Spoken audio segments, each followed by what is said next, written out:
Hi,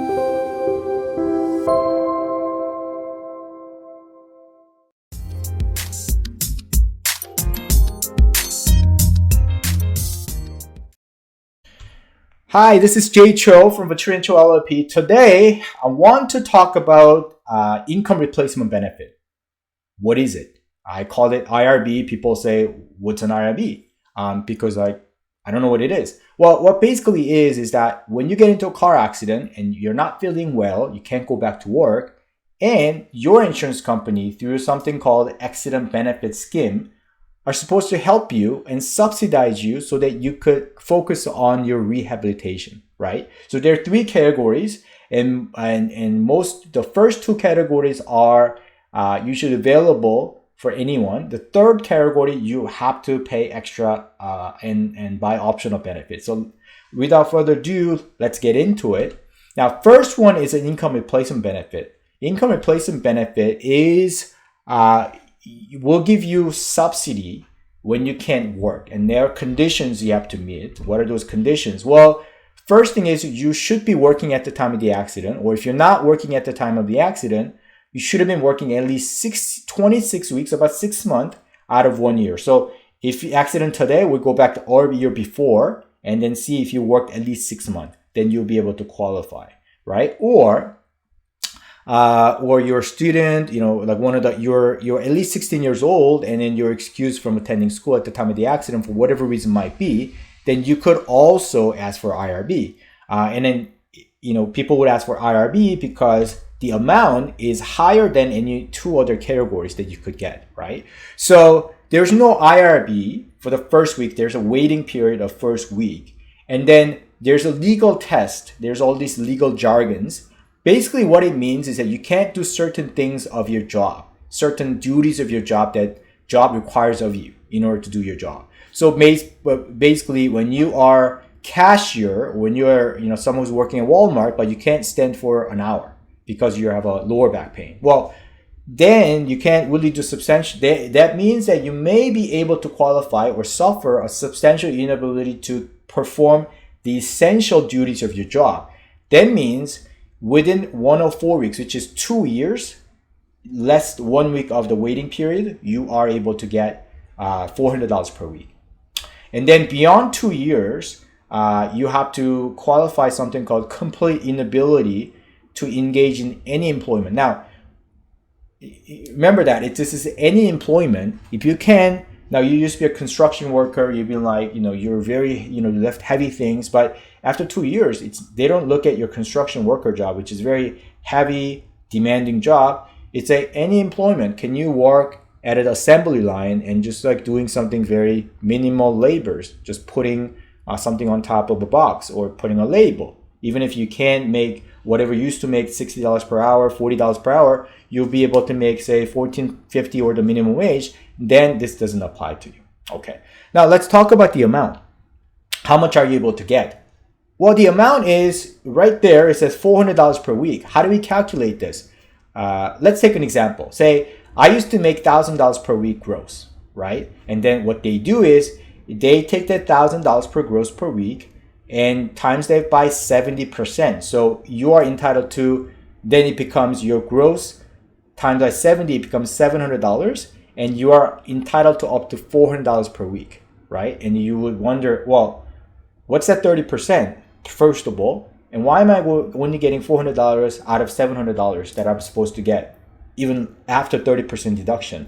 Now that 30% deduction is, we can't calculate it. We don't want to calculate CPP, EI, income tax, because everybody's on a different brackets and stuff. So what we do is we just apply this across the board.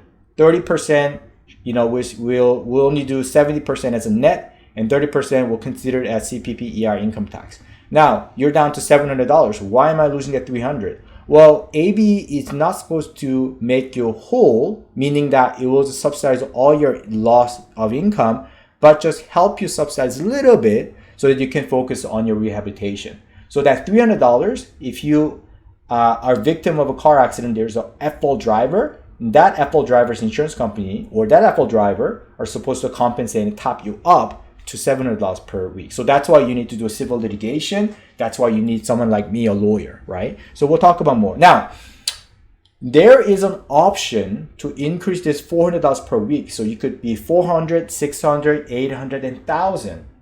Now, this law has changed 10 years ago. I have yet to see, I've probably seen one person who purchased extra IRB entitlement. And unfortunately, that person couldn't even take advantage of it because he didn't have that much income. So, most of the people will have a $400, and that's what you're going to get. The next category is non-earner benefit. Well, what is non-earner benefit? Well, what if I wasn't working, right? At the time of the accident, I wasn't working. So then you'll receive something called non-earner benefit, right? This is so that it's fair for people who wasn't working but has suffering some sort of disability because of a car accident. Now, this is applied for students who aren't working, people, homemakers, who weren't raising kids but working, just doing a homemaking, right? But the test is really difficult. It says complete inability to carry on a normal life. That means you couldn't. It's almost like we used to joke that you would not get a non-earner benefit when you walk into the hearing room. So we used to have a hearing to, just to see, is it reasonable to pay this? Is not reasonable? Does somebody qualify for this? We used to have a hearing. We still do. But, when I starting off as a personal injury lawyer, we go to a hearing and they say, one of the arbitrators said, oh, you're not going to get this when you walk into the room. I'm not going to give it to you because it's a complete inability. It's a very high threshold. You got to almost bedridden to get this. Okay. Now, it was so unfair. So they changed the law so that after 4 weeks, you know how the IRB you have to wait 1 week? This one, you wait 4 weeks and then you'll be able to get this benefit, which is $185 per week.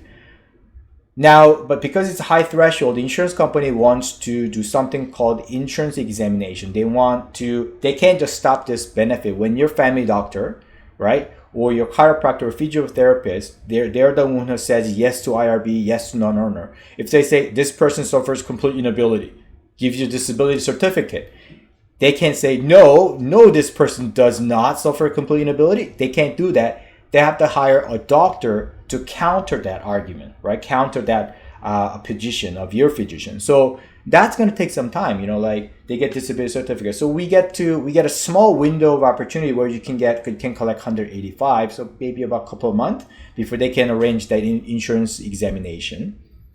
The third category is a caregiver benefit. Again, this is an optional benefit. You have to buy it.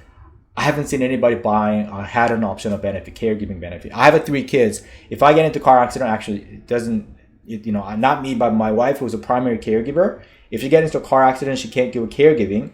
We should have this on our policy. Even as a personal injury lawyer, I don't have this on my policy, right? So the chances of other people buying it is very, almost, very low, or none, right? So anyway, even if it's not very common, let's take a look at what it is. So caregiver benefit, it says, shall pay for reasonable and necessary expenses if a person is a primary caregiver and then, cannot provide that caregiving. So the benefit is $250 per week for the first person. And then, you need extra $50 per, for kid or, but, remember though, this does not just apply to children. You could be your parent. It could be somebody who's an adult but has a disability. So it could be anybody. So think about that. Now, one of the things that people ask me, okay, I have to $1,600, $400 per week. It seems very low, right? But I know I can get more from applying for EI sick benefit or apply for short-term disability. If you're working for Canada Post, any of the big companies, you have something called short-term disability. They usually pays between 60 to 80% of your net income per week. So then what we do is I say, sure, just apply for it, right? Because you get more money by applying for EI sick benefit or short-term disability. No, IRB is those people who doesn't have those extra option to apply for it, then we'll go for IRB. But if you have a short-term disability or if you have a EI sick benefit, if you qualify for it because your family doctor should be on board, then, by all means, you should do that. And I actually strongly recommend that. Now, so in order to figure out, okay, what do I do? Non-earner benefit, caregiving benefit, IRB, short-term disability, EI sick benefit. Okay, talk to a lawyer because Usually personal injury lawyers like myself, the consultation is free. It's a complimentary consultation because we do it on a contingency basis, which is on a success basis. So it's not per hour basis, right? So that means, usually I could do an intake with you and I actually, discuss all the matters. And I say, in your case, you should do this. In your case, you should do that, right? So why don't you take advantage of someone like myself who's working in the field, has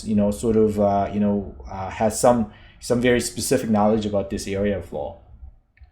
Hope that this one's somewhat informative, you learned something, and if you need any questions or help, you could leave a comment below and I will try to, if it's not, we cannot give you legal advice, we can give you legal information. So we'll try to give you more information if you need it. Otherwise, you could see below, we have a phone number there or a website. You can call or go to our website and try to get connected with us.